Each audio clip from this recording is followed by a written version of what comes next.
We begin. Terrific. Okay, thank you.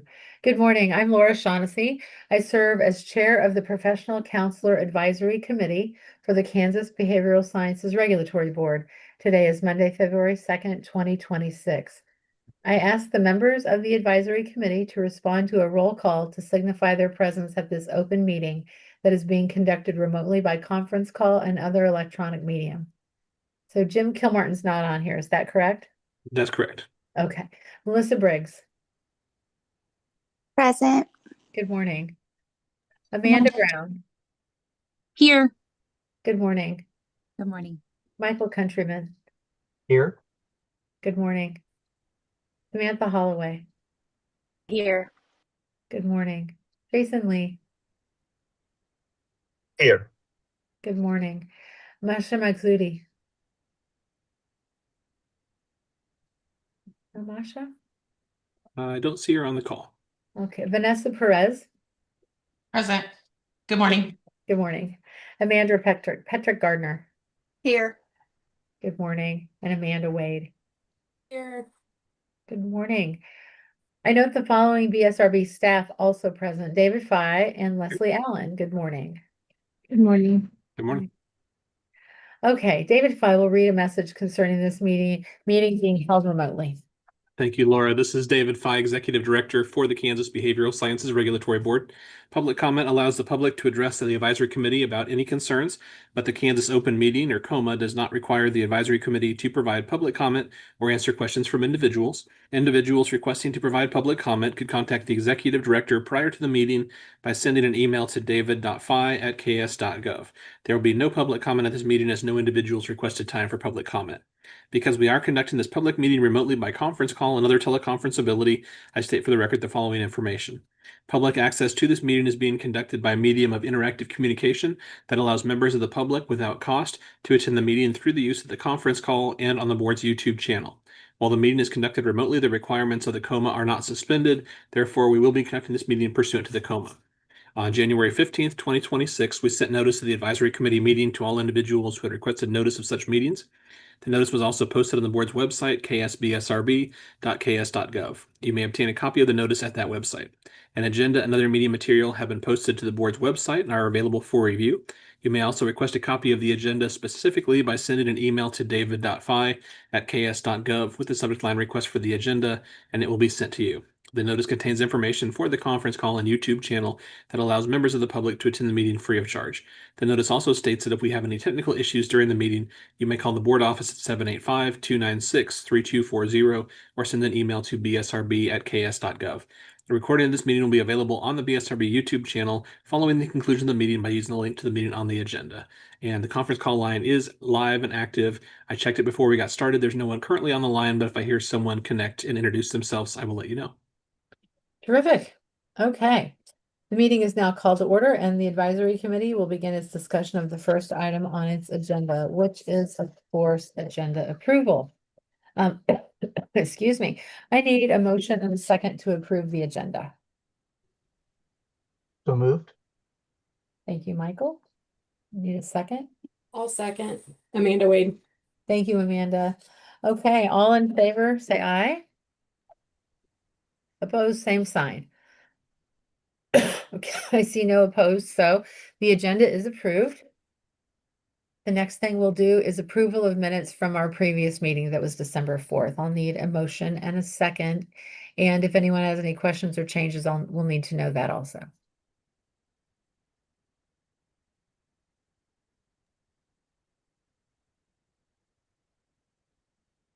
I'll move. It's Amanda Gardner. Thank you, Amanda.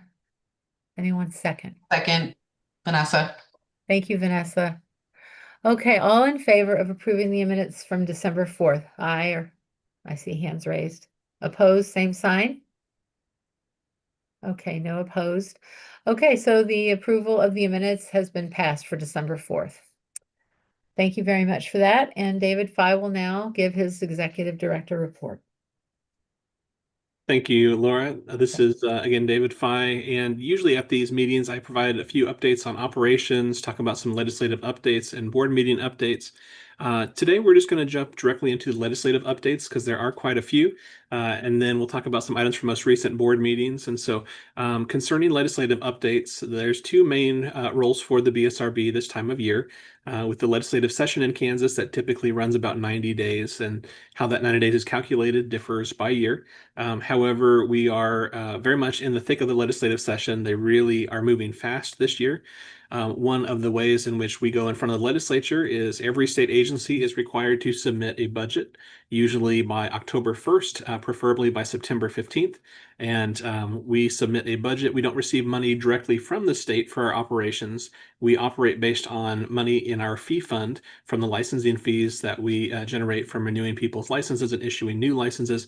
But every year we submit sort of a requested limit on our fee fund. And so we say, based on our projections of expenditures, we would ask the legislature to set a limit of this amount. And so while we have some flexibility within that amount, we will not exceed that amount for any specific fiscal year. So this year, we were asked to submit a revised budget estimate for fiscal year 2026, which we're currently in, and then fiscal year 27. The base budget for both of these years was approved by last year's legislature. So we're really talking about adjustments to the approved. And with the exception of some internal adjustments, we requested the same amounts that were approved by last year's legislature. With one small note, there was a technical correction that needed to be made. The 2025 legislature put into effect a pay increase for state employees, but they added the money for 26 only. And so for agencies like us that had a 27 budget already approved, there just needed to be a certain amount approved for us to spend to make sure that could be held consistent across both fiscal years. So with that one small technical difference, we were able to request a revised estimate at the amounts that were approved by last year's legislature. That was heard in front of the House Higher Education Budget Committee. And the Budget Committee asked a few questions on different things, but ultimately was very pleased with the information we provided and approved our requested estimate for budgetary expenditures. That was reported out by the chair of the committee and House Appropriations Committee with no further adjustments. So the budget for the BSRB, as far as the House is considered, is waiting to be gathered with the rest of the budgets into an appropriations bill, which will be ran across the House floor.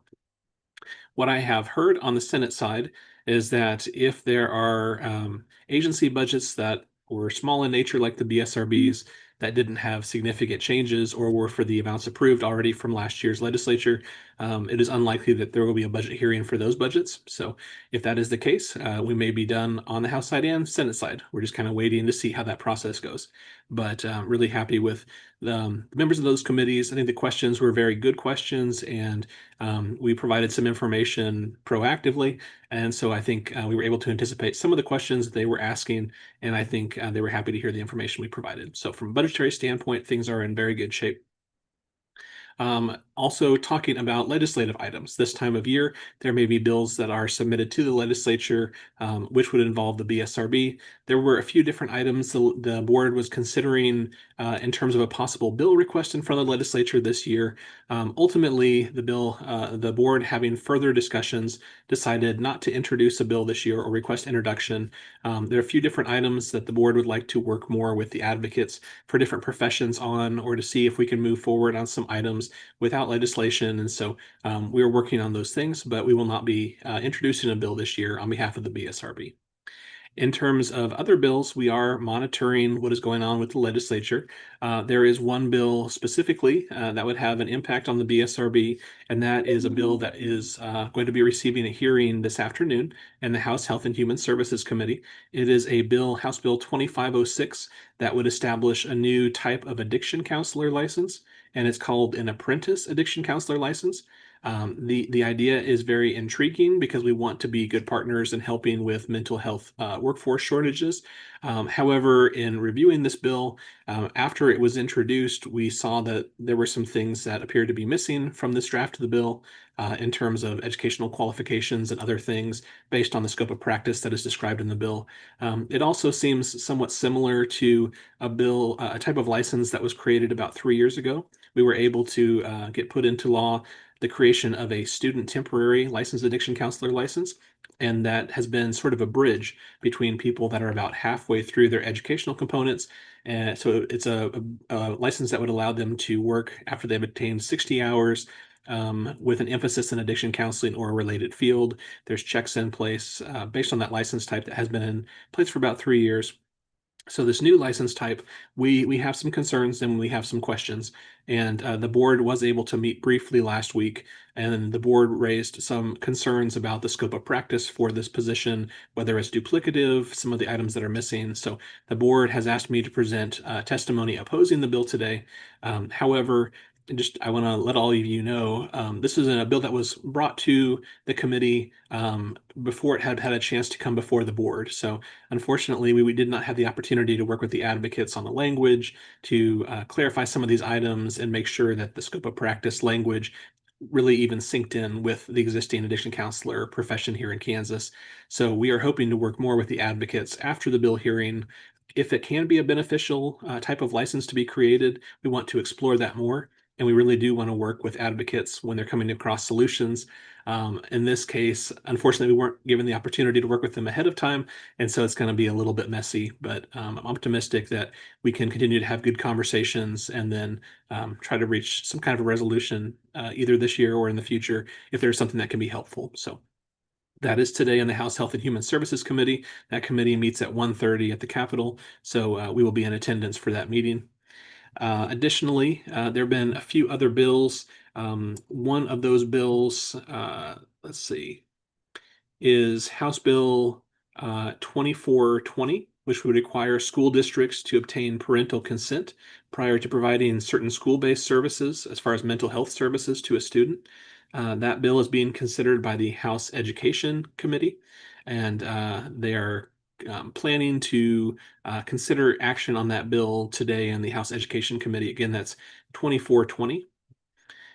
There is also a House Bill 2428, and this is also in front of the House Education Committee.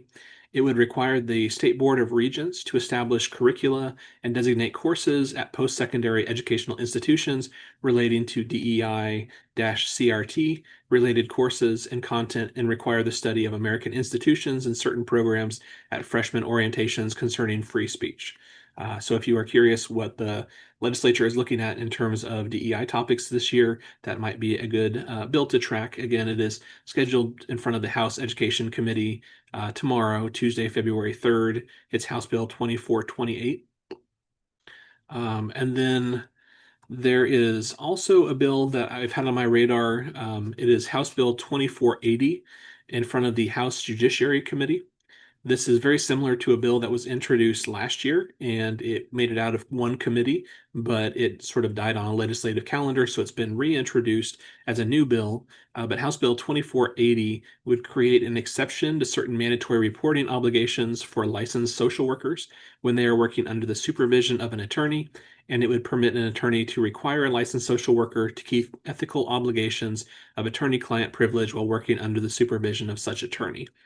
And so, if the short summary, what this bill did last year, essentially, there's a conflict of law currently existing where, let's say that you have a social worker who's employed in a law office and they learn certain information that would normally be considered attorney-client privileged information. Well, they are also a mandatory reporter. So they are pulled one direction because of the mandatory reporting statute. They are pulled another direction because of the confidential nature of attorney-client privilege.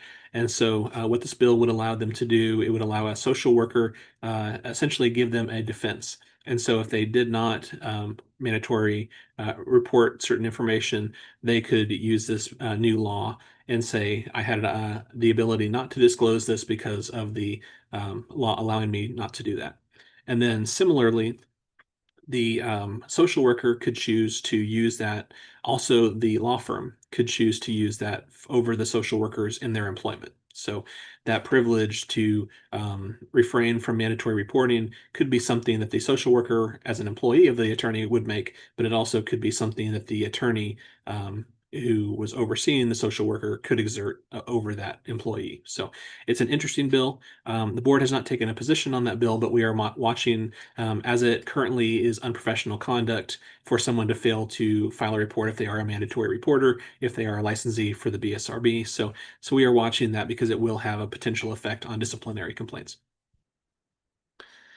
And then there was another bill that I don't believe it's had a hearing yet, but I've been monitoring it. It is somewhat related to our professions, though not directly under our professions. It is House Bill 2352, which would require a duly ordained minister of religion to report certain abuse and neglect, except when reporting would violate the penitential communication privilege and require training. The bill was originally scheduled for a hearing on Monday, January 26th, but then it was moved to Wednesday, January 28th, and then the hearing was canceled. So I don't believe there's been any action on that bill currently, but that is somewhat in the realm of some of the professions that we regulate. And so I wanted to keep it on my radar and make you aware of it as well. There are other bills that are out there that do have some connection to the BSRB, but those are the primary ones I just kind of wanted to highlight for you. And so in general, unless the board has taken a specific position, we generally do not provide testimony on bills unless there is something that is consistent with what the board has previously heard, or there is a matter that is significant and there's no time for the board to meet before that item would come up. So if there are other bills that would impact the BSRB directly, we might try to schedule short board meetings, but in general, we will continue to monitor these and just make you aware of what happens with this legislation. So we will make you aware of that. Moving next to some items from the most recent board meetings, we always try to keep the advisory committees aware of what's going on at board meetings. The board last full meeting was on Monday, January 12th.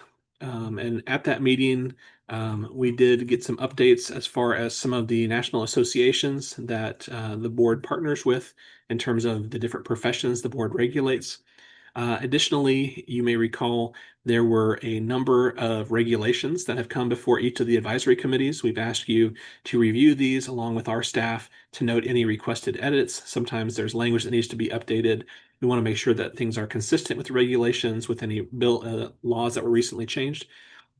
And so for your profession, the board did review several regulations that you had made recommendations on, including KAR 102-3-4A and B, 102-39A and B, 102-3-15, and 102-3-17. And the board did decide to go forward with all the recommended changes the advisory committee had recommended. So I wanted to make sure that you were all aware of that.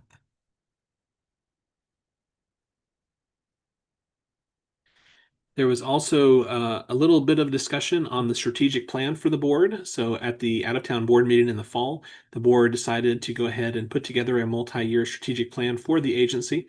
And so the board will continue to work on that at future meetings. The next meeting, they're going to have some discussion about a SWOT analysis for the agency. And then the board also had a discussion about the posting of disciplinary actions or the publication of disciplinary actions on the board's website. There was a question that had been posed to the board as far as could that process be changed, or would the board be in favor of making a modification in terms of not posting the official order, but just saying that there was a disciplinary action against a professional and having that as the item that would be on the board's page. The board had a discussion about that. The current posting policy is consistent with our written policy that is on the board's website in terms of showing the disciplinary order, which lists the violations, the reasons for that, and also the board's authority for the remedies that were decided. But in looking at other states in terms of what they have on their websites, the majority of states for the professions that we regulate still have the disciplinary orders on their website. So we are consistent with a number of other states. And I think the prevailing method of providing public information, and that is also at the core of the board's intention, which is to make sure that members of the public are aware and can make the decision for themselves regarding the history of a practitioner. So the board ultimately decided, based on the public protection mission of the board, that would be the best course to continue what the board has been doing and to leave those items on the board's website in their full form. The next board meeting for a full board meeting will be on March 9th. As I mentioned, the board was able to meet briefly last week to consider taking action on House Bill 2506. So there was a short board meeting on Tuesday, January 27th, but the entirety of that meeting was focused on bringing the board members up to speed in terms of that bill that had been introduced, to inform them about our discussions since the introduction, and then allow them the opportunity to provide feedback and request introduction of testimony. And so the board did decide to direct me to provide opposition testimony to that bill. But like I said, we hope to continue to have more conversations with the advocates. I think since the bill has been introduced, I've probably had 4 or 5 different conversations with the lobbyist who represents the advocates for that bill. And so, but as much as possible, if individuals do have bill concepts, we really appreciate it if they come to the board in advance so that we can work together on the concept. That way it's a much cleaner process when those bills are introduced. So, but with that, I'll go ahead and end my report and see if there's any questions over the items that I discussed. Terrific. Thank you, David. Any questions for David?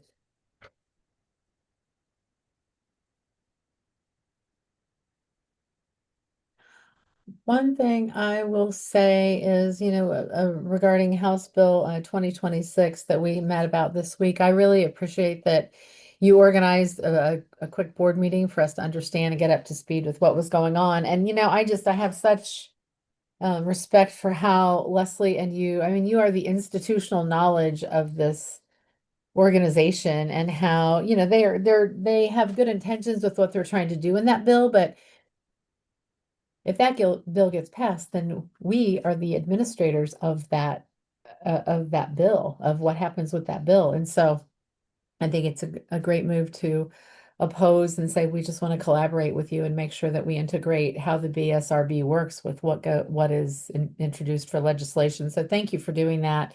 It really just, it shows how complicated things can be, even when there are good intentions. It's a good idea, but I'm really glad that you're really advocating for being collaborative and being included in the creation of that bill. So I hope that works. It'll be interesting to see how that goes. Well, thank you. Any questions for David about anything that he presented?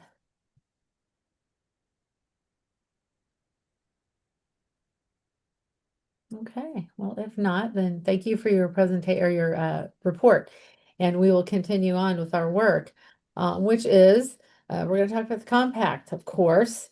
So David Fye, what do you have to say about that? Well, do you want me to just give a brief a preview of the national meeting? Yes, I Okay. skipped over that. I'm so excited about the compact. I skipped the AASCB. Please go ahead. And I have updates for the Thank you. compact as well, but I'll talk briefly about the upcoming meeting. I mentioned some of the national associations we work with. There are some different associations that are set up to help regulatory boards like the BSRB. One of those is the American Association of State Counseling Boards, AASCB. And I realize we use a lot of acronyms and we throw them around pretty fast, but AASCB is one of the main associations that helps regulatory boards that regulate professional counseling. And they have an annual meeting in the spring. It's usually sometime around February. This year, they're going to be meeting February 22nd through the 24th. And then actually the national meeting for the Professional Counseling Compact has decided to piggyback onto the end of that time period. And so they'll be meeting the day after on February 25th. But focused first on the AASCB annual conference. This is an opportunity for individuals that regulate professional counseling to come together and share information and also learn about new information relevant to regulating the professions. There is going to be a focus at this conference in terms of disciplinary actions as one of the main priorities. So there will be a presentation on complaint patterns and disciplinary action using data to strengthen public protection. There's also going to be a 10-year retrospective on disciplinary actions in counseling and mental health professions, patterns, implications, and the role of ethics education. So it'll be really interesting to bring those findings back to you as a committee. Be happy to share those at your next meeting in April. There's a section on collaborating for success, state boards supporting counselor education programs and licensure notification compliance. There's a section that is going to be talking about the licensing exams for professional counseling, both the NCE and the NCMHCE, work analysis results and new content outline review. So we'll definitely bring some information back on that for you all. There will be a couple of different forums, one for board members in different states and one's for administrators. And those are especially helpful to someone like me or someone like Laura, because it does give us the opportunity to sit in the same room and say, what have you been seeing in your state? What new things are you working on? What are some of the success stories? Or what has been something that has been problematic that we can all prepare for so that we can work on together? And so those administrator forums are really helpful. That's scheduled for the end of the first day. And then on the second day, going live with the counseling compact, there's a section there talking about helping states go live. And then also some more information about counselor education and implications for licensure. There will be a section on revising the 2014 ACA Code of Ethics, updates and feedback from that process, and then clinical supervision across jurisdiction, training, ethics, and practice. And then, of course, there'll be the general business meeting items that the association will need to take place. As a reminder, this is one of the associations that I serve on the board itself. I'm a member of the AASCB board. I serve as the treasurer. So I've been trying to use that role as an opportunity to help save money for that association and also save money for regulatory boards like the BSRB.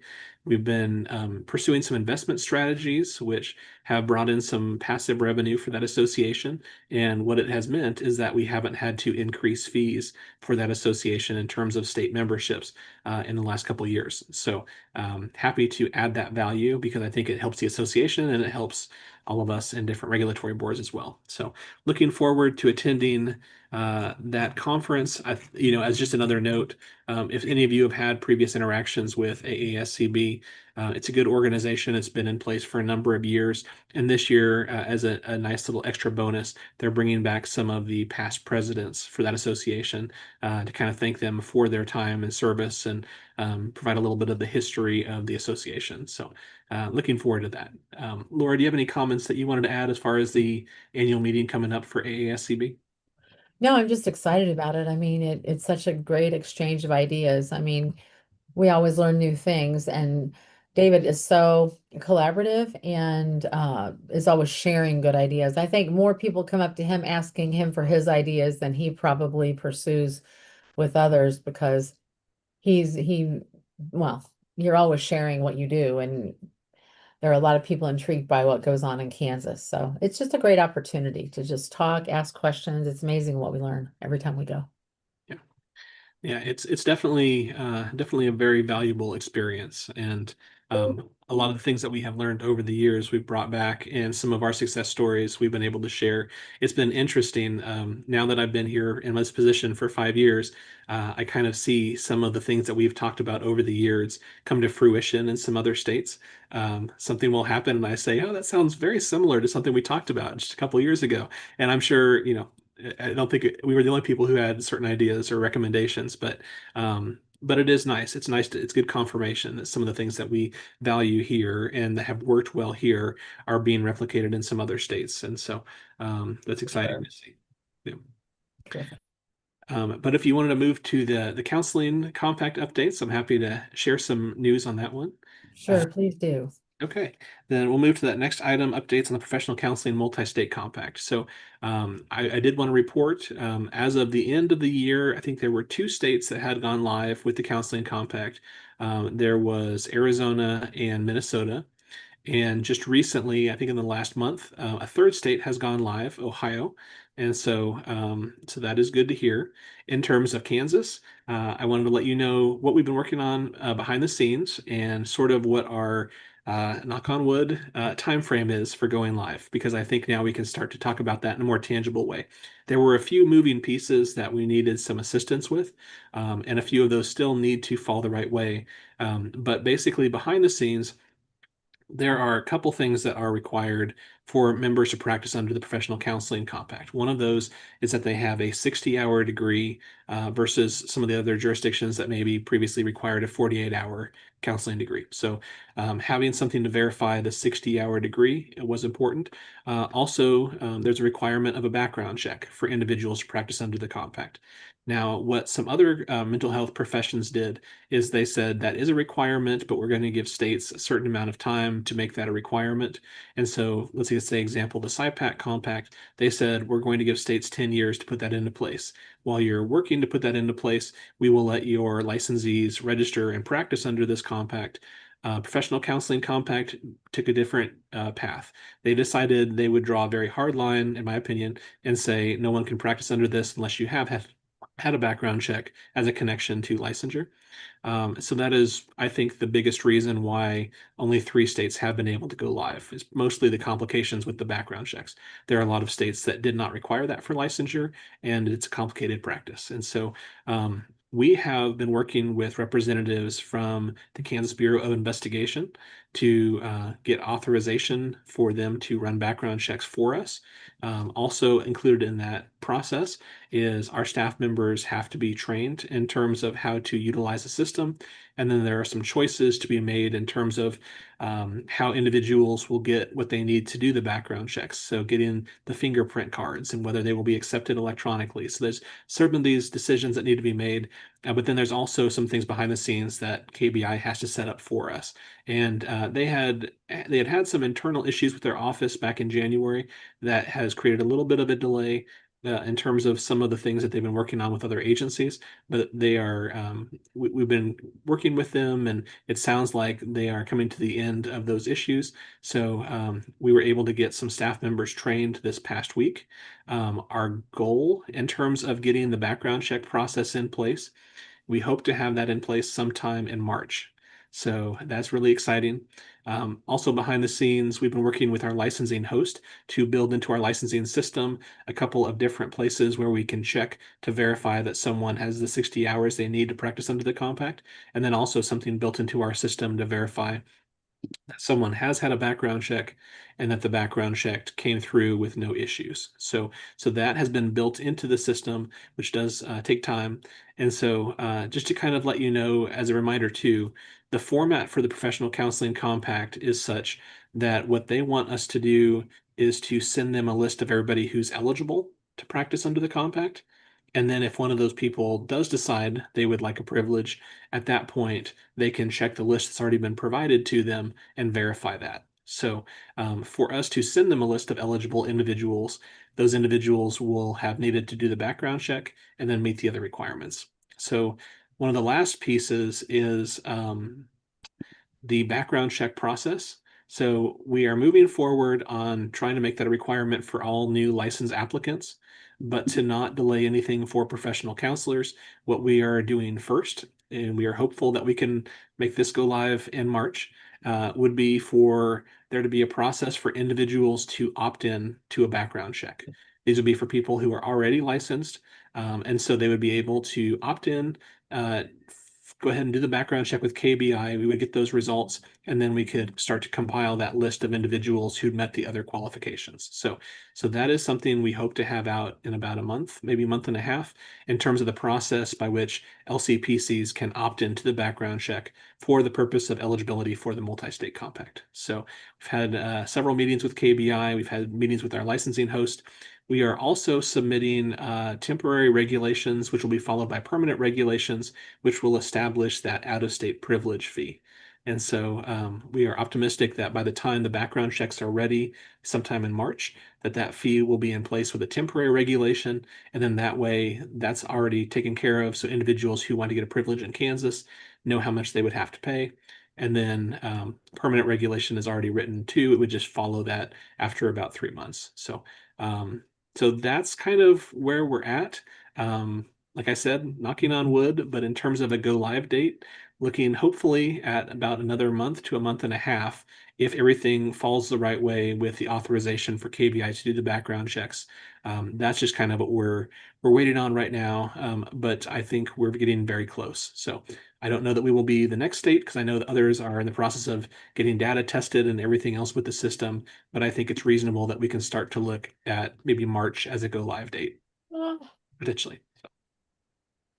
so exciting. So does anybody have any questions about any of that?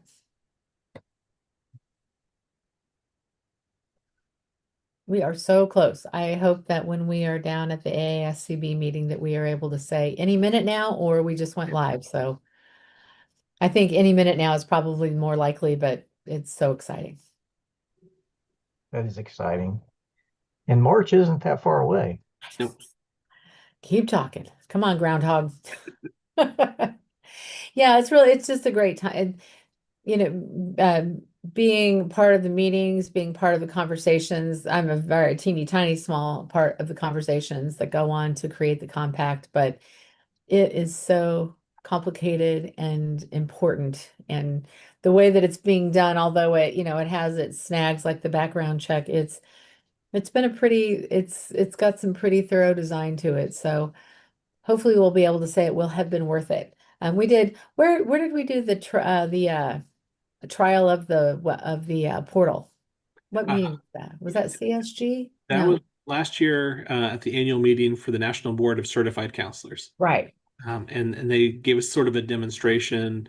But once we're live, individuals who are eligible to practice under the compact will be able to use the app uh, to go to see how many states the privileges are active in. And then you can basically just kind of use it like a little marketplace and select which state you want to practice into. You can also look to see if they have other requirements like passage of a jurisprudence exam, what the price of the out-of-state privilege would be. There is a administrative charge that the compact will charge per privilege that you get, and that's how they can afford to fund the ongoing operations of the compact. But you can basically look and see. In Kansas, I think we have, or we will have one of the lower out-of-state privilege fees, and part of that is because for membership or for eligibility purposes, you still need to have a home state license. So you're going to have a license wherever you live. But I think truly for the compact to be successful, those out-of-state privilege fees need to be low because it can't just, this compact is not going to work if it's just a replacement for people who had a license before to switch to a privilege. It really needs to be an expansion of services. And as I've kind of looked through the survey data, it looks like while there's a fair amount of people that may be licensed in 2 states, there's not a lot of people that are licensed in more than 2 states currently. And so this could be a really good opportunity to expand the number of states that people can provide services into, hopefully at a lower cost than traditional licensure. Do Can any of you get, oh, I'm sorry, go ahead. I was just going to ask a question around how it will be, I don't want to say like advertised, but like communicated out, because something I've been noticing recently, which is really different than this, but I'm concerned when this comes out, is that people like individuals that are licensed tend to see like they just practice, right? And I think once they hear this idea that this is in existence, and I'm hearing you say like you have to have actual privilege, you can't, it's not all the states, like you have to go and identify each. How, like, will it just be email communication? Will there be training for people? Because the reason I'm really asking is I've noticed a lot recently of non-clinically licensed practitioners appearing to practice without an identified supervisor. And typically that's in private practice. And they may have an identified supervisor somewhere, but they're not putting it at, like I'm seeing them advertise it. I'm seeing it on their website, no identified supervisor. And I think a lot of that comes from this thought of, well, I've been practicing for 20 years and that's how I practice as that at that level. So I'm wondering how much information is going to really be put out around where your scope actually is, what you're actually able to do, and how we monitor or educate people on that. Just because it exists doesn't mean that you can now practice in all of these states with the compact. Does that make sense? It does. It does. And Laura and I have had a couple conversations about some of what you've talked about. We've talked about putting together sort of a letter, both for people that will be coming to Kansas, getting a privilege here and practicing here and what they should expect to be aware of. And I think it's a good idea also for us to be putting together a similar message for counselors that would now be eligible under Yeah. this. I know the opt-in for the background check is going to be a little unusual for some people. And the board was not wanting to go back and have everyone be required to get a background check because that would be an administrative challenge, to put it lightly. But also, really one of the main focuses on doing the background checks was these multi-state compacts. We really want to not keep people from practicing under them, but also make sure that our staff can take care of these in a timely way. But yeah, I think we're going to be sending out a notification by email. We are getting close to the compact going live, that will talk more about what the compact would allow if someone does get a privilege, and then definitely would clarify the opt-in background check process. Um, but in terms of what you're talking as far as people providing services where it wasn't clear if they had a supervisor, or if they're providing services maybe under direction. Leslie, do you have any comment on that? I saw that you came on from your camera, so I was curious if you had a comment you wanted to share. We have been talking about that at the board meeting and we're currently working on there's a definition for under direction for people who are not clinically licensed. And we're going to make that into a separate regulation and add a little bit more detail, including, that you have to notify who your supervisor is and that kind of information. So we're hoping to kind of make that a little bit more available and more detailed for people soon. Okay, that makes good sense. Just so I'm also clear, because what I remember, and again, I haven't stayed super on top of all of this, but this interstate compact, you have to, for Kansas eligibility, you have to be licensed at the clinical level to be applicable for Yes. other states. Is that Yeah. correct? Mhm. That's correct. I guess that's where I'm connecting it, is that people are going to need to understand that aspect. Yeah, and I think one of the challenges there, the naming of the two levels of license occurred well before my time, but I think that can be a little bit confusing because in some states the term LPC is the only level of permanent license, and some people would think that that's a independent level of license because in a lot of states that is what they use for that. So for us, and we're not the only ones that have another term for our clinical level, but I think that'll be something we want to definitely clarify that in Kansas this is limited to LCPCs.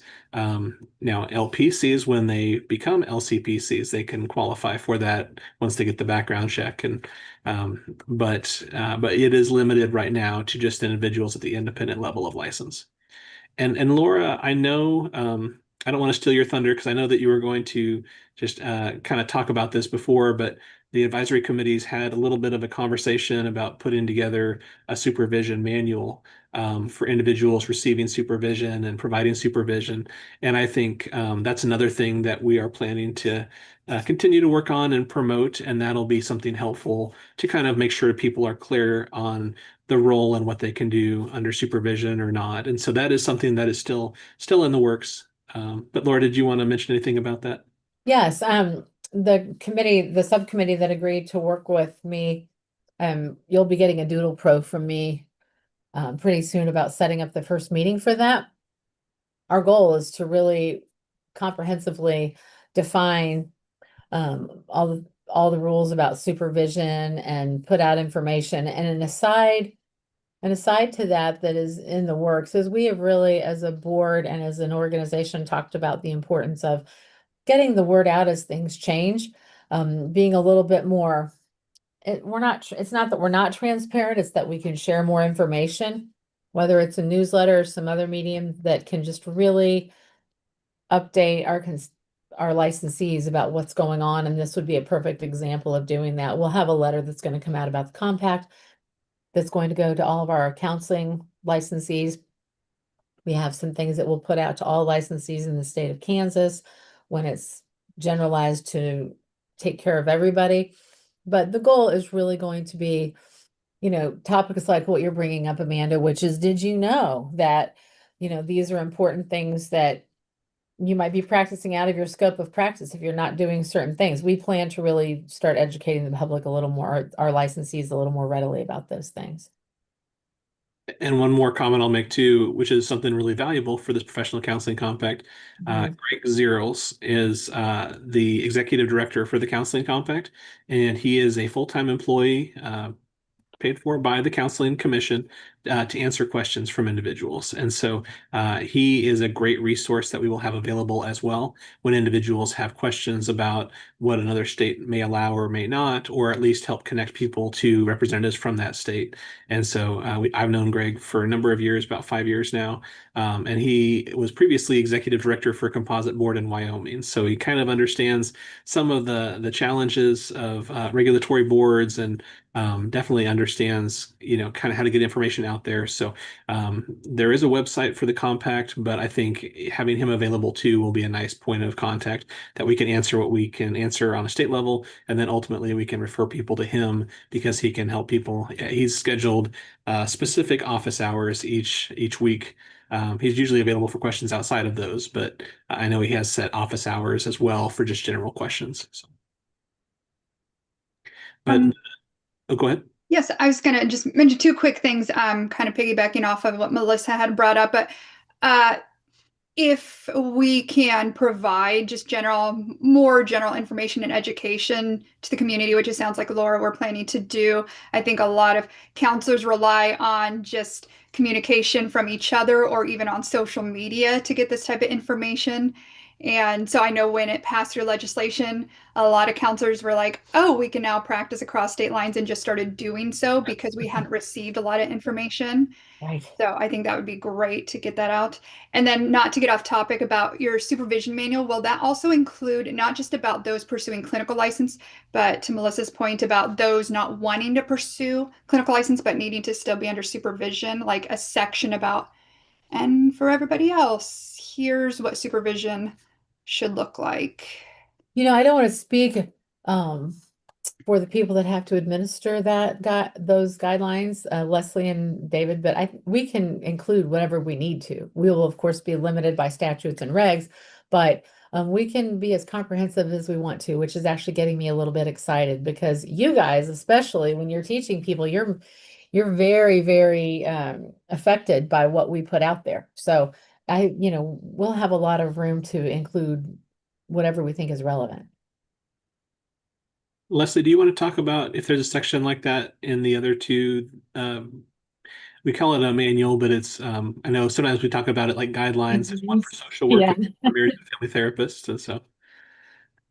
Currently, there is not anything because it's about clinical supervision. That doesn't mean that it can't be added. Also,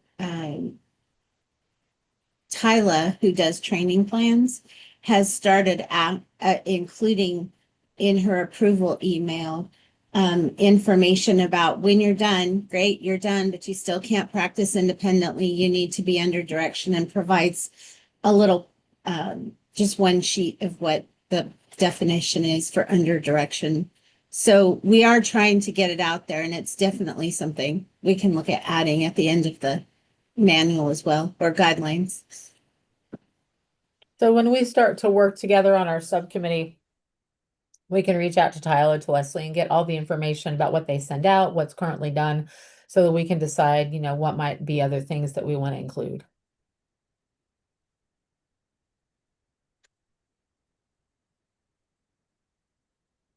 Any other questions about that, or any other feedback?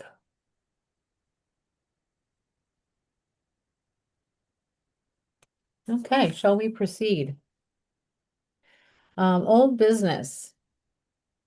Okay, survey of licenses. Yeah, so you may recall we did the survey, had this draft survey report available, and we've been working through as a committee, going through questions, and I think that's been really valuable, separating some of those out and allowing the advisory committee to have some feedback in terms of the summary information that was provided, as well as the open field answers. We've basically come to the end of that process, and we are maybe a step away from having a final version of the documents posted on the website. I've been working with some of my staff members. There's sort of three versions of these reports right now. There is the full version, and just as an example, for your advisory committee or your profession, the full version of the report right now in draft form was 113 pages. The number of pages, which include the summary information or the charts, is really the first 21 pages. And as a final piece for the document, one of the things that I've been working on is sort of an executive summary of some of the information in the report. And I've narrowed that down to about 5 pages, hoping to maybe condense it to possibly 4. And so I think once that has been added and we've just given the report one more look over, I think we can post these as final reports to the website. When that happens, we'll send something out to everyone to thank them for their responses last year to the survey report, and we'll have a nice clean copy of the report. I guess the item I wanted to post to the advisory committee is we've gone through all this information, we've taken a look at different questions and really given them a chance to breathe. Some of this information is still really valuable and it can serve to drive the work of the advisory committee in the future. I guess I kind of wanted to open it up to see, do you have any thoughts on how you'd like to use the results of this survey report in terms of next steps? Is there anything that in going through the survey process and analyzing these questions and these responses, was there anything that you'd like to use the survey to take a next step and as far as discussion or in another way? I just kind of thought I'd bring it broadly to all of you. We can always revisit any of the information in the report, but I thought I'd open it up and just see if you have thoughts on next steps now that we have concluded our initial review of the survey report. Thanks. Any questions about the survey? Feedback? I think that kind of what we've been talking about today is there is a need for just clear standards. And so I think coming from that survey, if we do provide that clarity on supervision and on the compact, I feel like that's going to help tremendously. Yeah.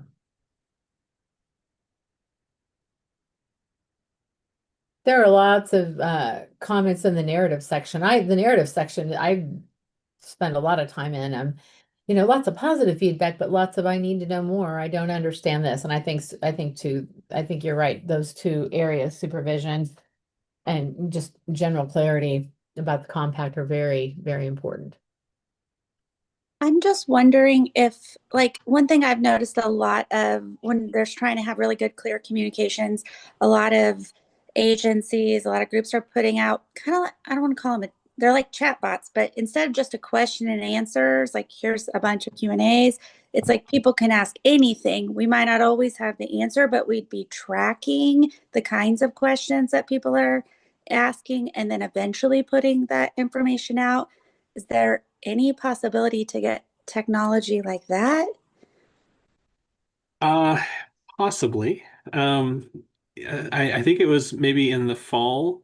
There was a group, and I don't remember if that was Tyler Technology or if the Information Network of Kansas, but it were some of those groups that assist state agencies, and they were talking about what you're describing. They were saying, there's a discussion right now on whether AI can be used for certain chatbots, but then alternatively, could there be a version of a chatbot that would really be more of pre-programmed responses that would be sort of in the form of Q&A?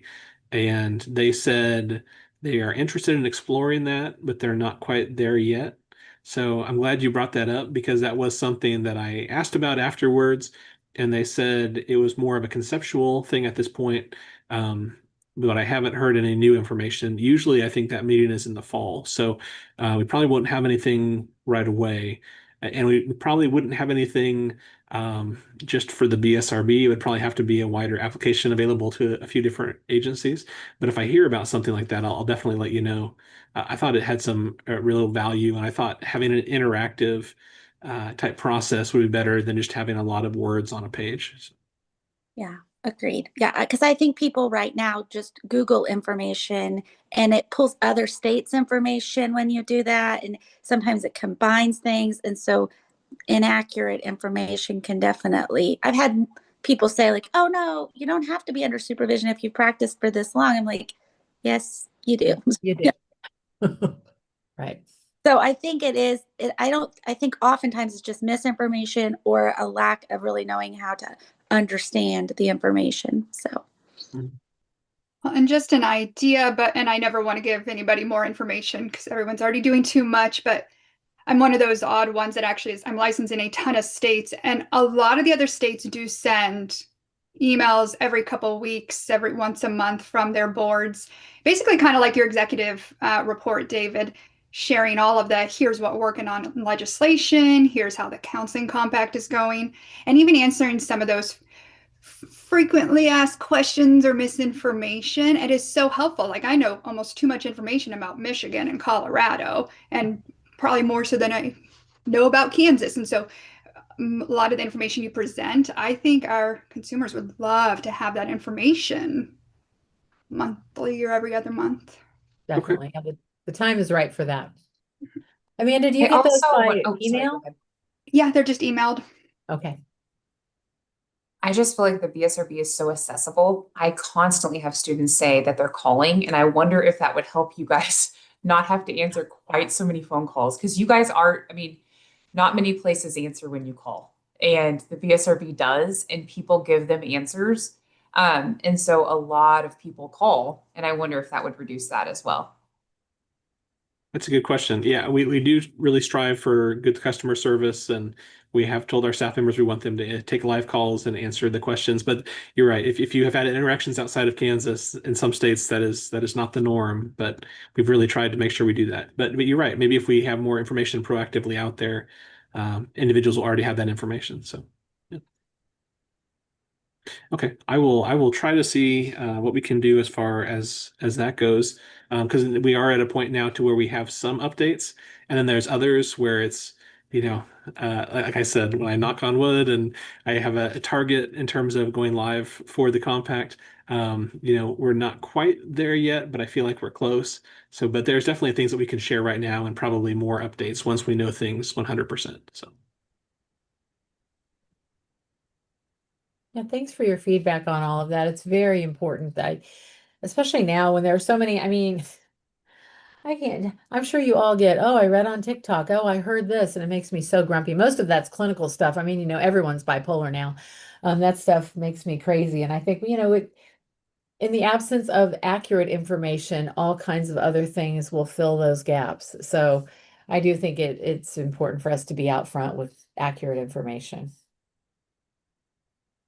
But thank you for the discussion on that. So what are we saying about the survey of licenses? Or does anybody have any other questions or feedback about how we can use our survey? Have you all gotten a chance to read it? I know I don't expect you to answer that, but I hope you've all gotten a chance to read it. It's really, really helpful. Very informative about what's going on in our state. And the narratives in the back, again, are my favorite part because you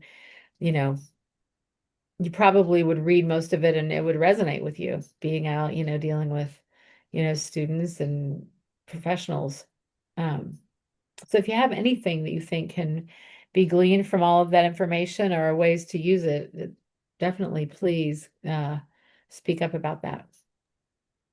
I will say I actually was terrified after reading some of the narratives because I was in the process of getting my clinical licensure. So I was in supervision, and all of the comments about the test were terrifying and scared me to death. But I did pass it on the first try, so I didn't have to worry about that. But I will say it was insightful to have that viewpoint too, so that I kind of had more of an understanding of what I was getting into and that transition as well. Well, good. So it kind of made you a little vigilant. Mhm. Yeah, I see LCPC after your name. So yes, you did pass, and I congratulations. did pass. Yes, thank you. Congratulations. Was it as hard as you thought based on, what you read in our survey? Well, thankfully I'm really studious, so I will study till I cannot study any longer. So I didn't really let it affect me. But it was a scary test at times because some of the stuff in there I don't use on a regular basis. So trying to draw that during the test was a little intimidating, but it was fine. Good. Congratulations. Thank you. Yeah. Any other feedback about the survey? Well, and if you are looking for a creative way to really absorb the information, especially the information in the back, one thing that I did, if time allows, if you go to certain questions when you pull up the PDF, you may have the version, you may have a version of PDF that has a reader where it'll read the responses out loud. It's one thing to see them in print and kind of guess on the tone, but it was a neat exercise. I was able to do that with a few of them where I just turned on the speaker and you can adjust the playback speed, but then you actually hear them and it's not in the exact voice of the person who responded, but hearing some of the comments verbally, it just had a different effect on me. I kind of interpreted them a little bit differently. So if you are looking for a different way of kind of absorbing some of that information, that is kind of a maybe an outside the box way to do it if you have some time to do that. So That sounds like fun. Actually, be a bedtime story. And so when the final report comes out, we'll receive a copy of it. yes, what we'll probably do is we'll probably send a message and just say the final report has been posted to the publication section of the BSRB website and can be accessed here because I think the final report will still include all the appendices information. So it'll probably be, over 100 pages. So rather than send that out to everyone, we'll just probably give a link and then people can get that from the website directly. Great, okay. So people can they can access it publicly. Yeah. And, it might give them a little bit more experience navigating our website as well. We have a couple other publications on there, some previous social work surveys and some other documents. So it'd be good for people to get more familiarity with some of the other information that we're sharing too. Terrific. Thank you for that. Okay, let's move on to continued discussion of AI regulation. And I believe at your last meeting, I gave you some different documents to help you as you were navigating this tool or this topic.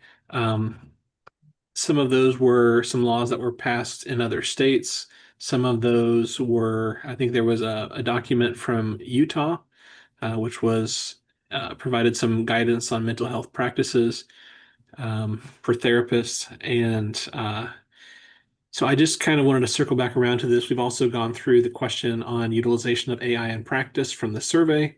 So I feel like we've tried to give you good resources. You've heard potentially from even speakers on the topic of AI, and we probably are getting close to the time to where we can start to wrap up our discussions on this topic if you feel like we are at that place.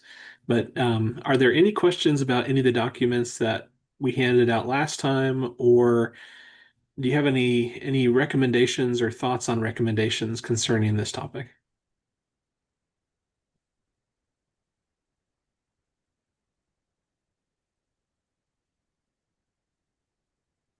As a starting point, I can say a lot of the advisory committees, there's sort of been some consensus about some possible recommendations, and I can offer those to you if you think those sound like good ideas for your committee to support as well.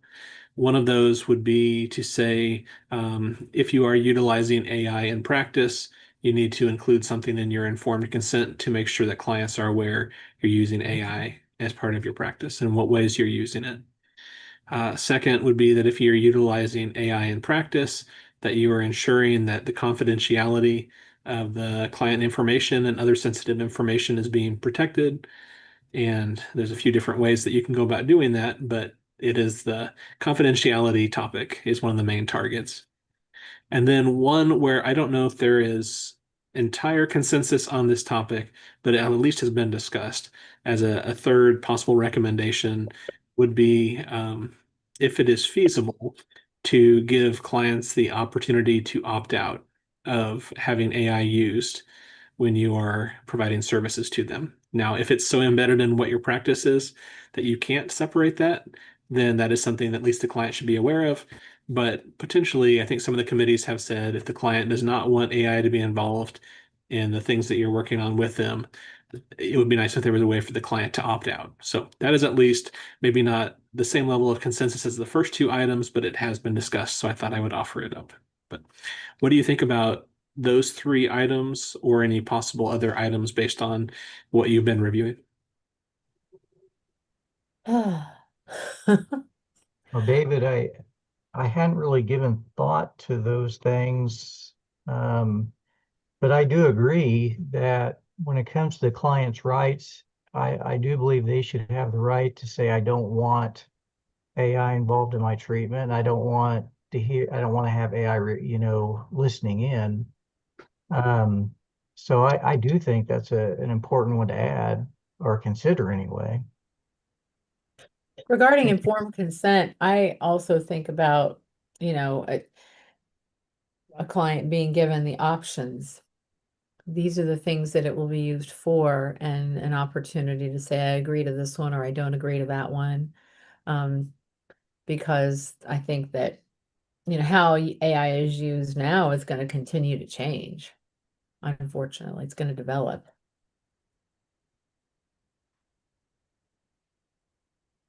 But I definitely think it's important for clients to know and to either consent or not consent. Does anybody want to add to what Michael said?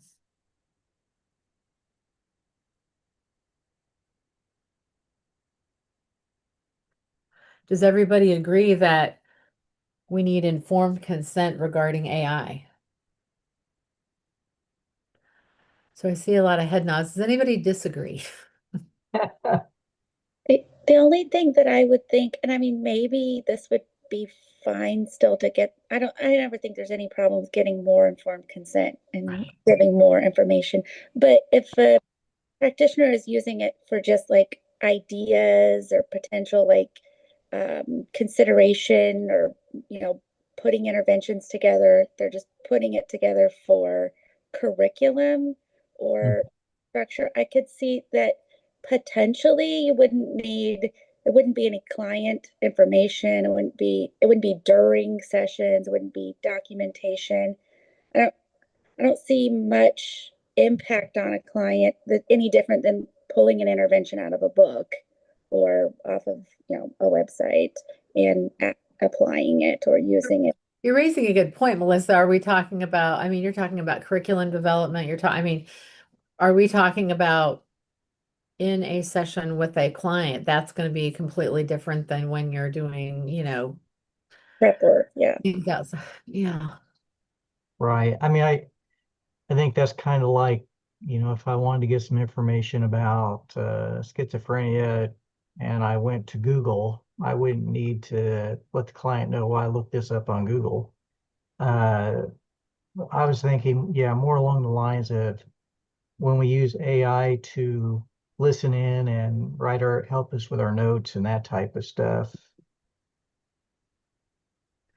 So you're saying more in a session, in a confidential session with the client. Yeah.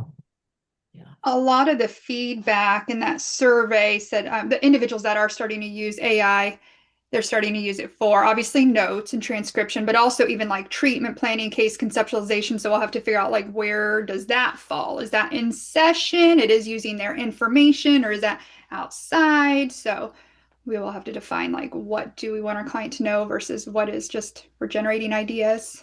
Right.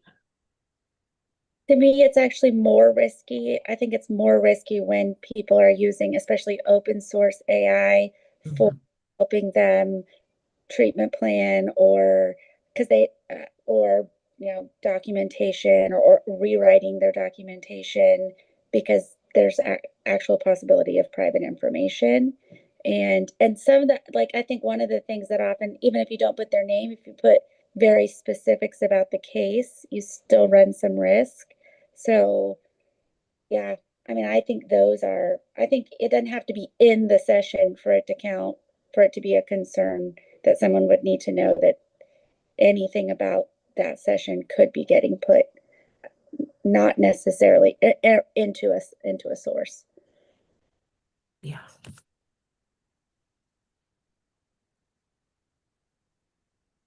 But like some of these people, like on the survey, they say they're using for like marketing suggestions, like ChatGPT for marketing, like that kind of stuff seems for ways of putting their website together, things like that seems like you wouldn't need to put it in your informed consent. So you're saying informed consent in a session and then informed consent when we're outside of session? Or anytime. I mean, I think that you should say how you're using AI with any data that there's. I think a good ethically practicing practitioner would be using it within likely their EHR system or within a secure system, and they should just communicate the system that they're using it with. Now, if someone's using Chat GPT, I think that's just an issue.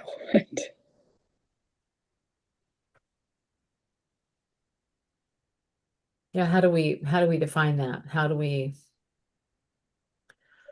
say something about that? Because of course that's being done.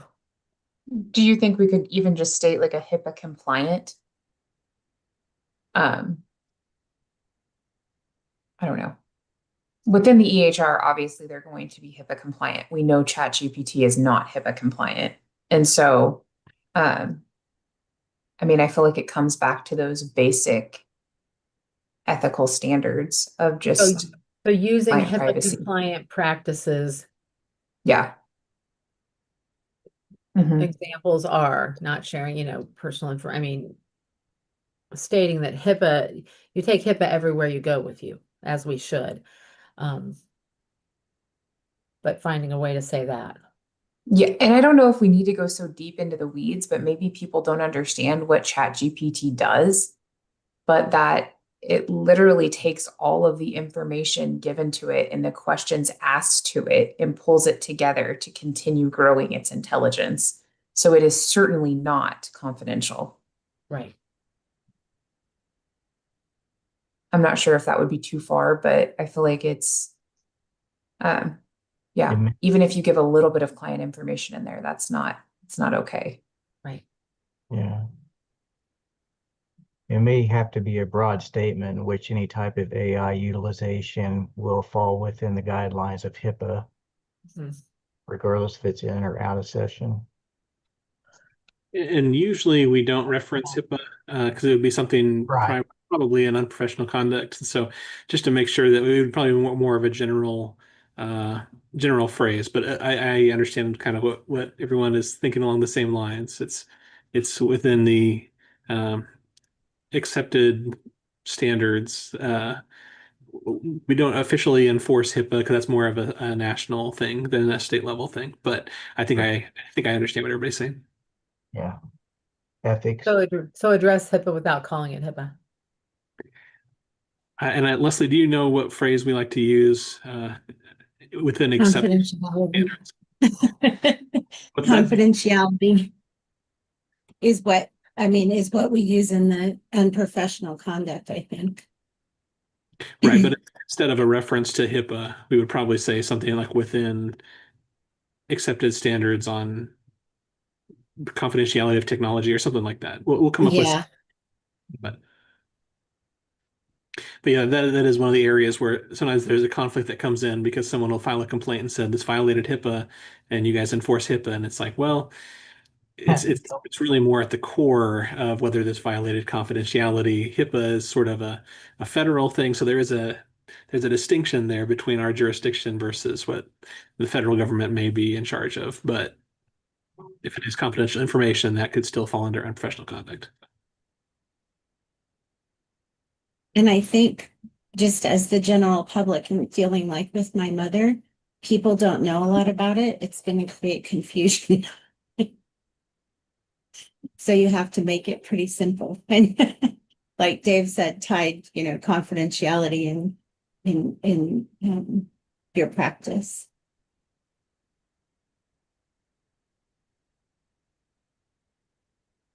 Yeah, and I agree. Like people talk about the Chat GBT or whatever it is. I never even had utilized that till like a month or two ago. I didn't know I'd heard of it, but I hadn't utilized it before. And so I'm assuming there's probably several people or a lot of people that's very new to them. Or I'm very behind, either way.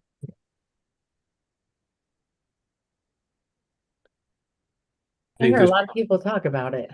Yeah. And Gemini, apparently Gemini is kind of one that a lot of people in mental health and medical folks turn to.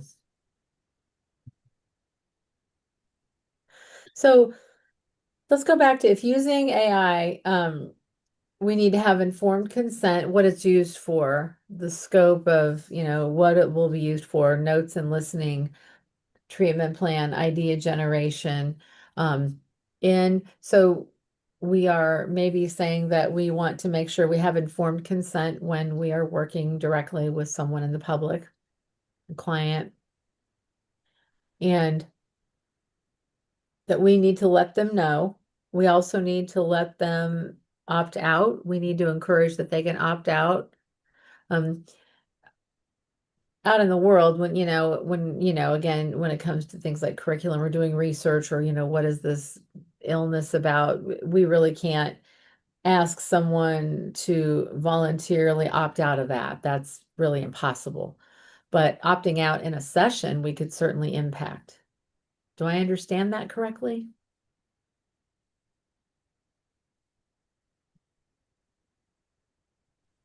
Yes, that's the way I'm hearing it. So does that make sense to you guys? Do you feel like we're creating enough guideline, but we're being reasonable about what's going to happen in the world?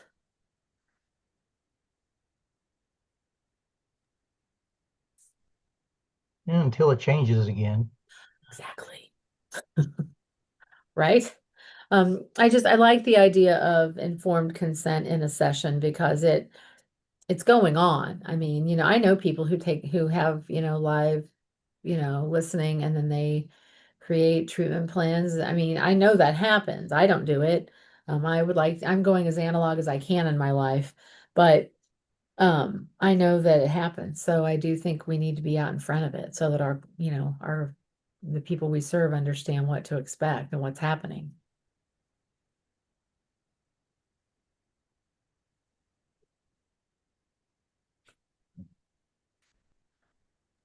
I have a question for David on the AI topic. So even on a bigger scale than some of these recommendations, I know we saw Illinois was the first state. From all I know, maybe it's still the only state that they banned overall. The governor banned AI therapy, like AI chatbots, from providing therapy, which especially helped with just AI youth mental health, because a lot of kiddos will use chatbots for mental health, and we've seen the harm that's done. Any thoughts, or if that's ever been on the agenda for doing that for Kansas or any other states? Not that we can control other states, but have other states discuss this. I don't know that there's been another state that has outright banned it in the same way. There has been a lot of regulation in Utah. They've approached it a few different times with a few bills. And then I think there was one of those bills that limited sort of some of the same uses in Nevada, I think. I haven't heard anything more since then, at least in the last couple months. But we do have a couple of forums where we get feedback from different states. So I'll be listening this spring, but I haven't heard of anything new on the AI front, at least in the last month or so. Okay. As far as our ability to propose something like that, that probably goes a little bit above or beyond our ability as an agency. But I think we would want to weigh in on it. If there would be something like this that would involve mental health and maybe even physical health as it relates to some of the other professions, I think that would be something we would definitely bring before the board and say, do you want to weigh in on restricting chatbots' ability to provide these types of services with AI and things? So. Okay. We can also ask around at the ASCB. I mean, they'll all be right there. So I'll make the effort to ask around and see what the conversation has been about in some other states. Thank you. And this may be And an ignorant question, but who led that charge? in Illinois? Yeah. That's a great question. I Yeah. honestly no. No, go ahead. Yeah, it's hard to tell when you just see the final version of it sometimes because it's usually gone through a few committees and certain people might champion it at the end, but in terms of who got that started, I'm really not sure. Thank you. Yeah, if you hear anything, because I know all of their mental health associations supported it, their state associations, but I don't know who was the first one. Mhm. Thank you. Yeah, we can ask, and also, if since Illinois kind of they set the bar by doing it first, they've probably been getting reach outs from other states. So we'll ask. I'll walk up to Illinois and ask them.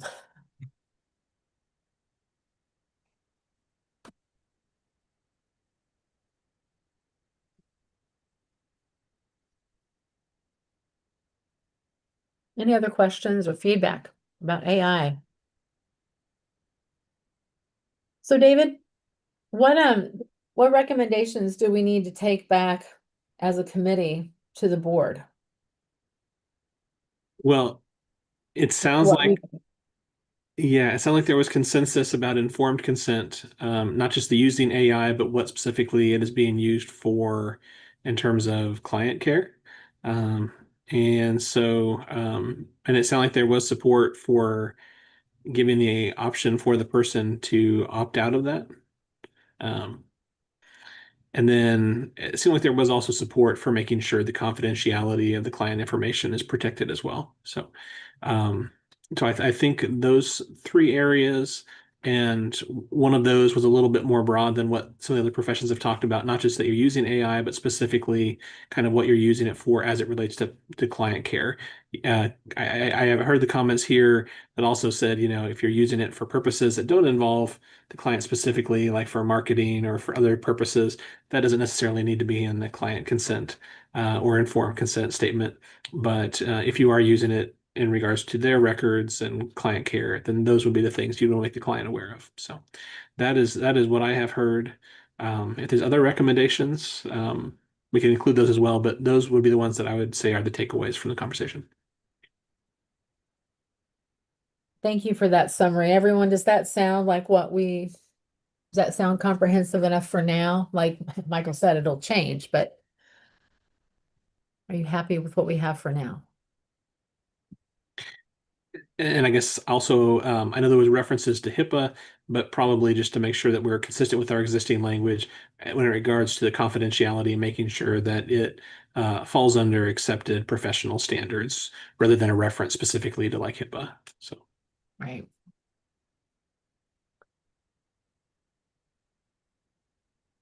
Yeah, once again, we're creating ideas, but you're saying, well, we need to really keep this consistent with our statutes and our regulations. So thank you for that. Anyone else? I know this is a big topic, one, because of the size, and two, because it changes all the time, but I'm glad that we are able to at least have some statements that are a starting point for how we want to think about this. So thank you for your time brainstorming it and adding all of your knowledge to what we're doing. This is a big topic, but we've got to start somewhere. So I think we did a good job today of doing that. If we don't have any other feedback about that, we'll move on to new business. okay. Well, the first item under new business is discussion on coursework requirement in KAR 102-3-3A. And there is a copy of that regulation in your packet of material. Essentially, it is the educational requirements for licensure regulation. And what the regulation at a high level is meant to do is that if there are applicants for licensure, there are requirements specifically in the statute, but then also there is a way for individuals to, let's say, apply for a professional counseling license that come from a program that is accredited by the largely recognized national accrediting body for professional counselors, KCREP. And if someone received their education from a school that is not KCREP accredited, we can still evaluate that person for licensure, looking to see if what the education they received is substantially equivalent. And part of that evaluation process is looking at program level requirements in this regulation and also coursework level requirements. But there is language in the regulation that says if individuals did receive their education from a KCREP accredited program, we would still look for the specific coursework that is outlined in this education regulation. For the other professions, there has been somewhat of a movement away from that. So, in other words, if someone received their education from a program that was accredited by the national accrediting body and the number of hours was sufficient, and certain components were present, that would be sufficient versus going course by course.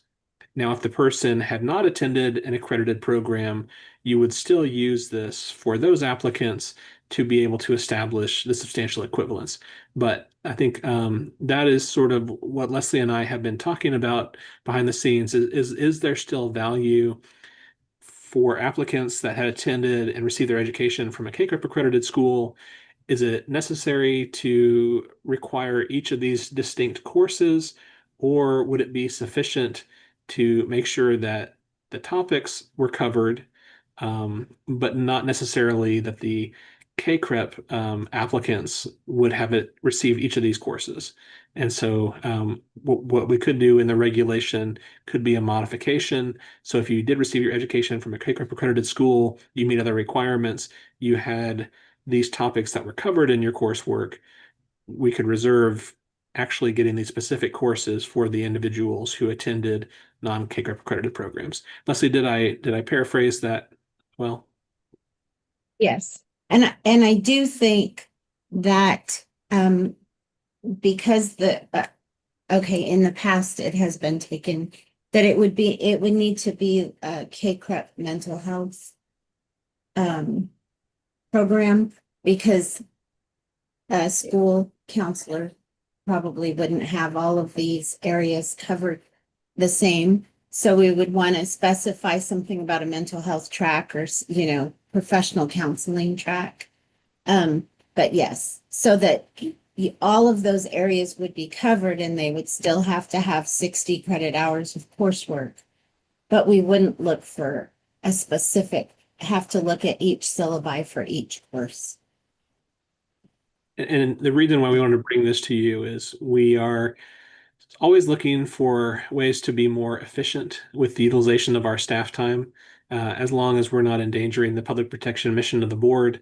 And so this seems like a reasonable proposal that we wanted to bring to you, in terms of we would still be accomplishing the goal of making sure that the subject areas are covered. But if this would be something that you would recommend for us to forward to the board for their review, it would decrease the amount of time that our staff needs to evaluate each of these applicants, so we could move people through the licensure process more quickly. If there is still value in making sure there's a distinct course for the KCREP accredited applicants, we can definitely have that conversation. But we thought this would be sort of a proposal to bring to you for a conversation to see if you had any concerns, or if you'd be interested in supporting this as a recommendation to the board. I would definitely recommend it. I mean, I feel like as a faculty member at a KCREP accredited university, we are constantly having to stay on top of our materials. And I mean, I feel like we're doing that background work at the university level. So I don't know that it's always going to be a good use of your time, because we get accredited and then we have to go through the self-study reaccreditation process every few years. And so it isn't like the program grows stagnant, because we constantly have to stay up to date with those. And Amanda, the topics that we have in our regulation are pretty standard KCREP. I mean, KCREP requires these, don't they? Correct. Yes, Maybe they're the not same. specifically 2 hours, but it's pretty much exactly the same. okay. And so even with the 2024 standards that are now being put in place from KCREP, it's all ties into what the BSRB is asking for. If you look, they're almost exact. Okay. That's what I thought, but it's good to hear from an expert. Exactly. We just started our self-study for our reaccreditation. So I feel like I'm feeling right now the weight of it all. And I'm like, no, I promise we're making sure we're doing it all. Gosh, Yeah. right, I love it. Yeah, that's great feedback from the person that is going to be, I mean, the two of you, you're impacted most by this. I've always wondered why it wasn't that way. So I would also support it. The only course that I had graduated many, many years ago from a kid, but the only course that I ever seen that got missed was sometimes people don't take full lifespan development. They take like childhood development or and they can still graduate with that, but then they can't get their license. So then they have to still take it. So that's the only one I've ever seen get missed, but I guess it's possible but those are the only ones that's the only one I've ever seen. I've always wondered or just thought maybe it had something to do with the second level of license is why they did it, like to get people thinking about it early. Because I think it does make sense that if you graduate from a K-CREP that you would be meeting all those standards and that would be easier for a review. But I could never figure out why they had you do it that way, except for maybe it was something to do with the second level license. Honestly, I think because K-CREP was not added, like a lot of the professions started with professional accreditation and then you have or you can meet all these requirements. Counselors didn't start that way. Their regulation was they didn't even include K-CREP. It was just you had to meet all these and you had to have all this coursework. And then K-CREP was added maybe 10 or 15 years ago. And so we're kind of moving in that direction in opposite of the other professions. We're getting to a point where maybe we can just look at the accreditation instead of the whole all of the coursework. And that's why we thought it would be a nice move. That makes sense. And yeah, I would support that. That makes good sense. As far as lifespan now, I believe the verbiage states that the class has to be life to death. Or birth to death, sorry. So I do believe that now it's required if you are K-CREP that it has to be across the full lifespan. That's interesting. Great. It's called That's birth even to better. death now.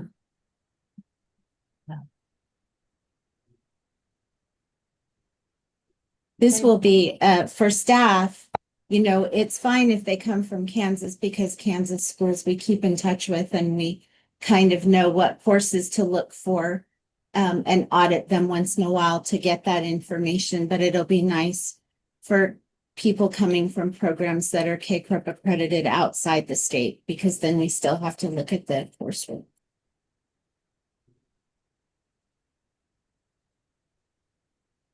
Are there any downsides to this? I don't hear anyone saying anything about that.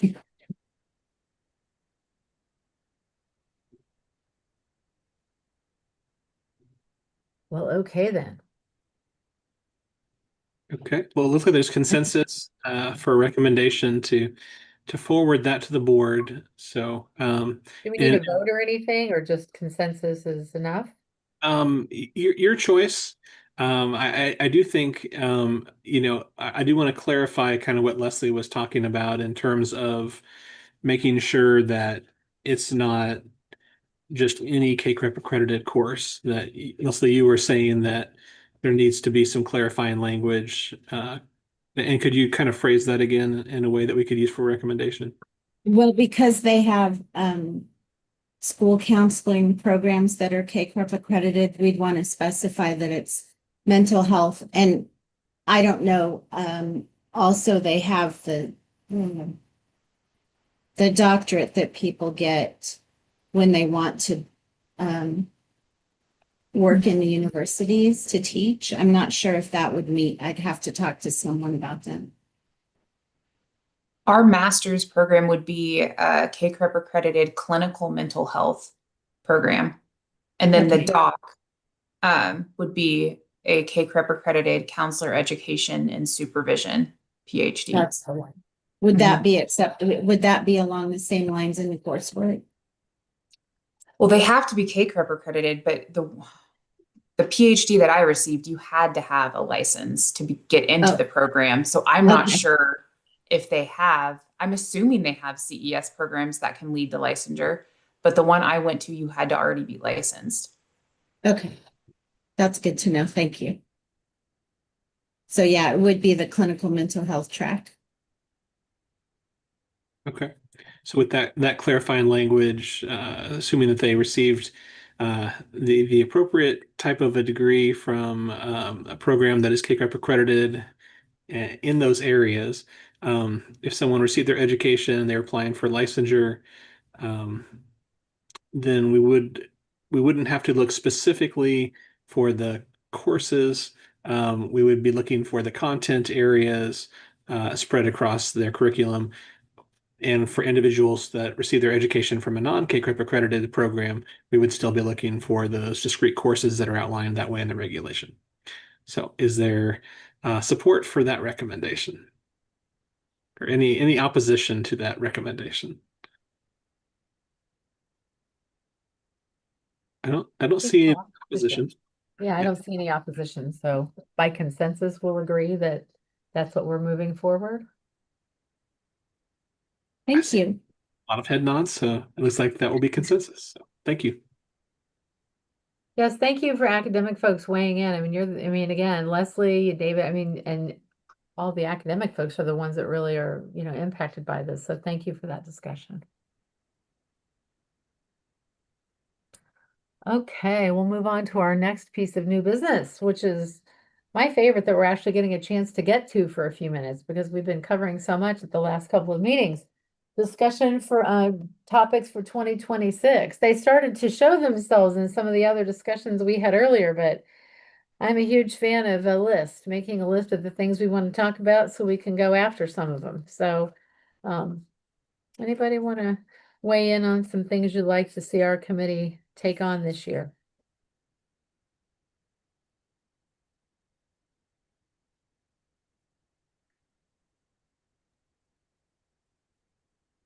Amanda, you were really naming one about being, really kind of out front and transparent about changes and things that can really help counselors know what is going on in the state.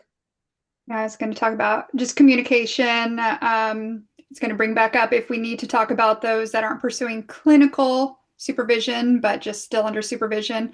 The one I unmuted for, and we can see if this is even a hot topic at all, but I've not only had several clinicians ask about this, if there's any way to regulate when supervisees are accruing hours and then their supervisor, something happens, they're incapacitated, heaven forbid they die, something happens, and they've lost hours. I've seen this several times across states, and just some way that they can somehow not lose their hours. So if we can discuss what options there are. I can tell you that this is a topic that comes up often because there are all these nuanced circumstances that happen. And at some of the meetings that we have for CAPA, we go through these uniquely and deal with specific topics, specific examples of it. But yeah, you're asking, can we make something that's a little more universal, maybe a statute, a reg that can account for some of those circumstances? Can you think of a circumstance to use as an example? I've had some clinicians mention where all of a sudden they can't get a hold of their initial person. They've moved, they no longer work at the practice they were at, they don't have the same email anymore, and they can't get a hold of them. And they're like, how will I find this?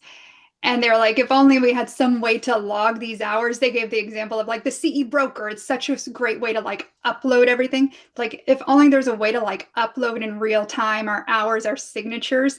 So it's there forever. Even if our supervisor disappears or again, heaven forbid dies or something, we never lose those hours. Yeah. So just wanting to see if like we can find a way this doesn't happen to supervisees. So maybe Amanda, the staff is currently working on that. The training plan specialist, Tyler Wadsworth and Joan Hahn and I have been having meetings about ways to make the training plan less huge, for lack of a better term, making it to simplify the training plan itself and to ensure that there is proper documentation. So maybe at the next meeting, I can bring what we've discussed and bring that back to you guys and see what you think about it. Thank you. One problem already resolved. Right. Were you going to say something, Michael? I didn't mean to interrupt you. Oh, I was just kind of thinking about what Amanda was saying, and I do like that idea of even if it's the supervisor signing off on hours quarterly or something like that, so that the supervisee has proof of that in case something were to happen, because you never know what'll happen, you know. So yeah, I think that's a great topic. We had from a different profession, someone who worked in one of the programs and supervised a lot of people that he had met in his program. And he passed away in a car accident, and all of them calling us feeling very, very sad and also very anxious. And Nice. so that has been a big topic around here recently.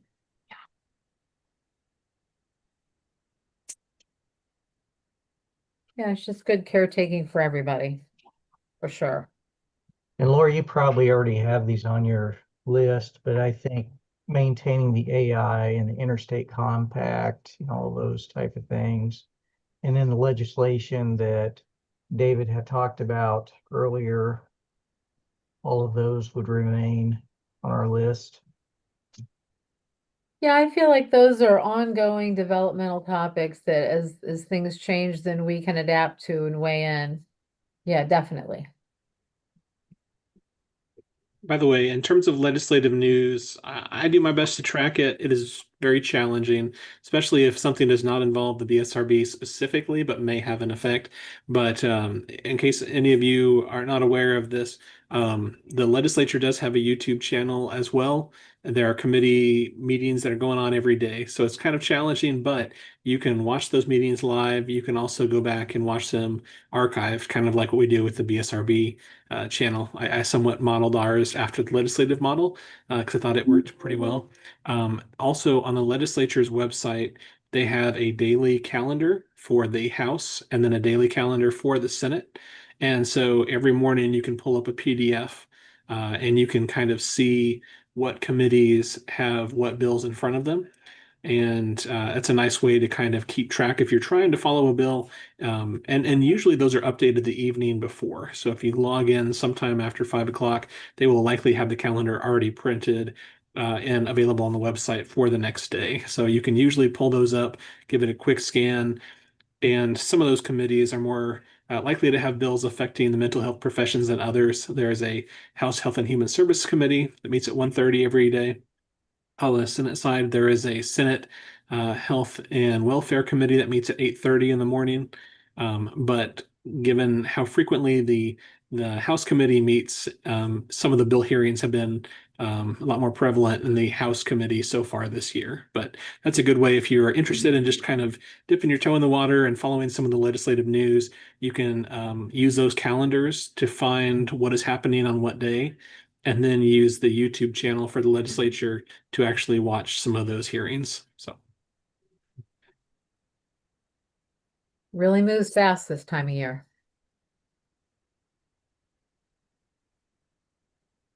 What else? You guys are out there educating people and out in the community. What are you seeing that we need to tackle?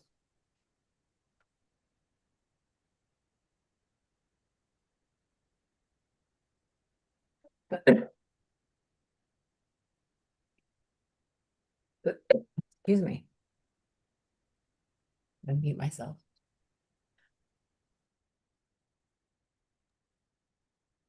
I like the idea of in general, increasing our communication.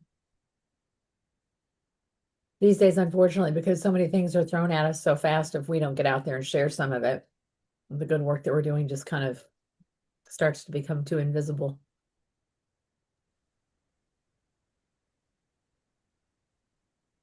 When I think it was Melissa that brought up potentially um, accountability for those who require a clinical supervisor to practice.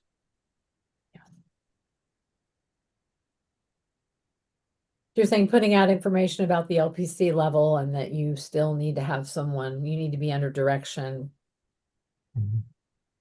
Yeah, well, education.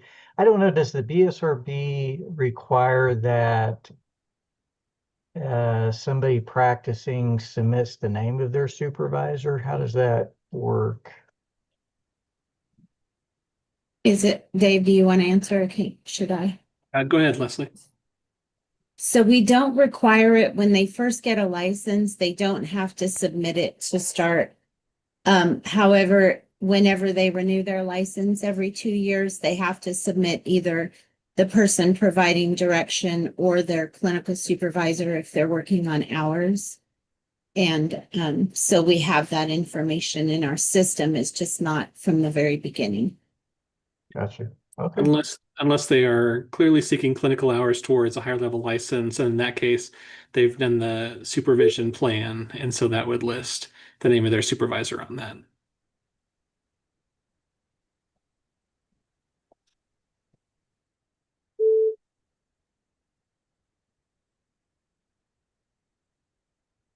Anybody else?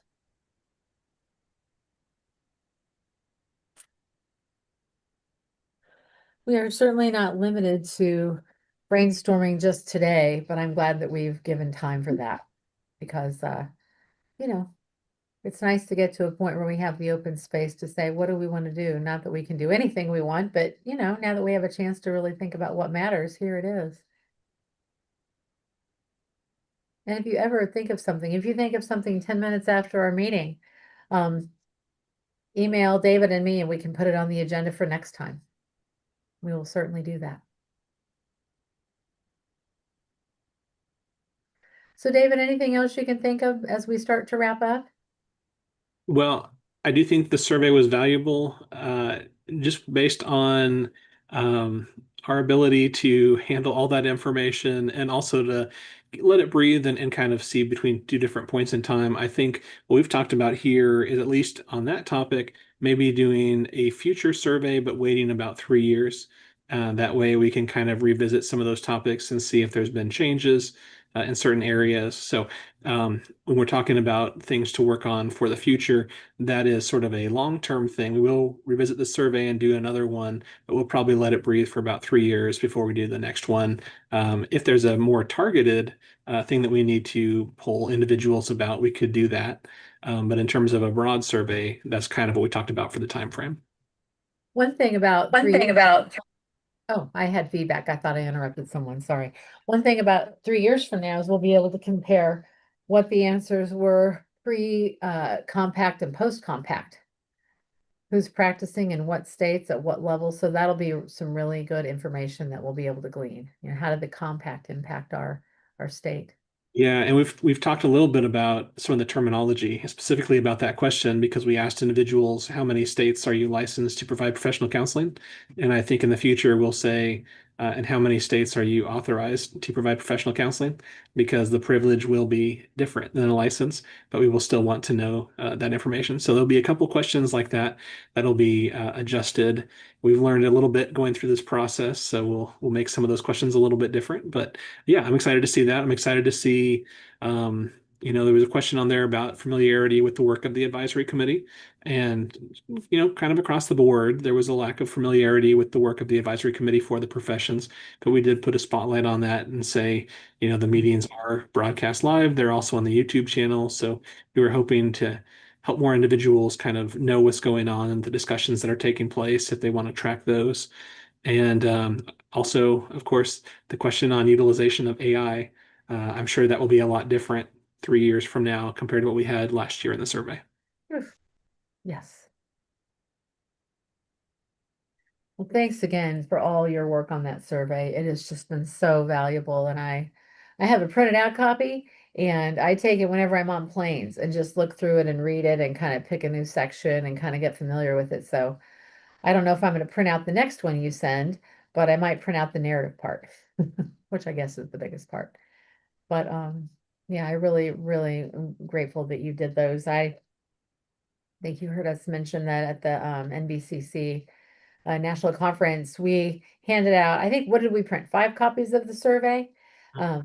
And we got up there and you could just feel the resistance in the room of, I'd never do a survey. And by the end of David's talk, people were like, give me that. I want to see it. And I'm open. And I think there's real value here. And And we inspired a lot of people to do surveys who came into that room saying, no way.